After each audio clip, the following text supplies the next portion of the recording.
Jifunze kusubiri. Kuna nguvu kubwa sana katika kusubiri. Uwezo wako ule wa kuamini kwamba unachokitarajia kitatokea bila kukatishwa tamaa na watu au na mazingira ya sasa hivi ambayo yanakuzunguka. Watu wengi sana wamepoteza uwezo wao wa kuwa wavumilivu ili kupata wanachokitarajia.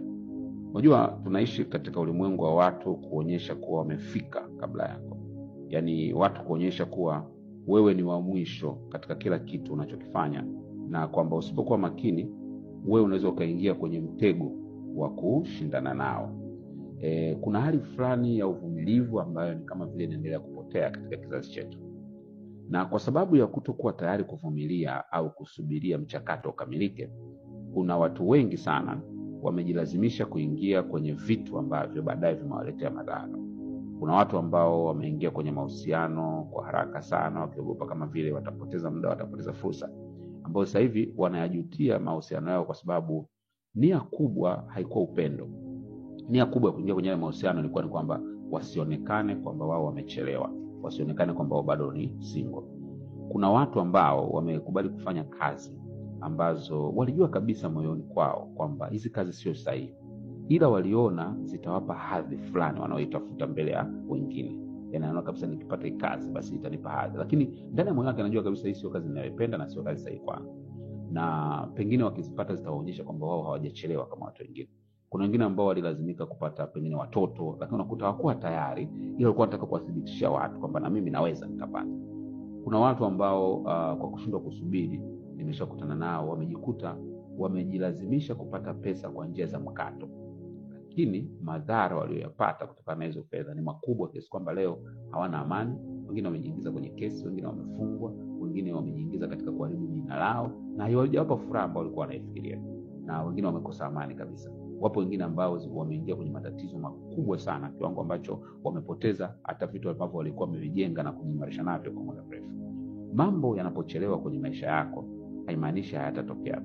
Kuna mambo Mungu ambayo anayachelewesha kidogo ili akuze uwezo wako wa kukabiliana na changamoto zinazoambatana na kiwango kipya cha maisha unachokitafuta. Yaani kwa maneno mengine, ile hali ya kucheleweshewa, ile hali ya kusubiri ni njia ya kukujengea misuli ya kuwa mtu ambaye utafaa kwenye ile level ambayo utaiendea. Unajua, matokeo ya kuwa na papara, kutaka hadhi fulani, status tunaita. Tunakutana na papara, nataka kupata hadhi fulani kwenye jamii, au kutaka cheo au mamlaka. Mtu anatafuta ile power position.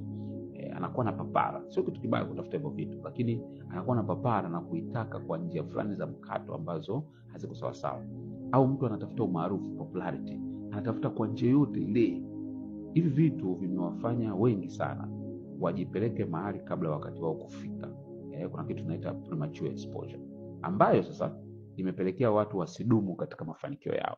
Yaani wanaweza wakafika kwenye level, wanaweza wakaipata hiyo status wanayotaka, wanaweza wakapata hiyo mamlaka, position au power wanayotaka, au wanaweza wakapata ule umaarufu wanaotaka, ile popularity, lakini kwa sababu wameenda kabla ya wakati, wanajikuta kwamba hawadumu muda mrefu. Kwa nini hawadumu? Kwa sababu kila level mpya ya maisha yako ina aina mpya ya vita na changamoto, ambao kama hujajiandaa kukabiliana nayo, maana yake utashindwa. Ukweli ni kwamba kitu cha muhimu zaidi unapopanda kwenye level ya juu sio ile nafasi unayoipata au sio ile fursa unayoipata. Kitu cha muhimu zaidi ni umejiandaaje kupambana na changamoto zinazoambatana na hiyo fursa unayoipata. So, moja, unatakiwa kuelewa kwa ukipanda juu kwa kasi bila msingi imara, basi lazima kuna siku utarudi tena chini. Na mbili, lazima ujue kila mtu ana wakati wake wa kupanda.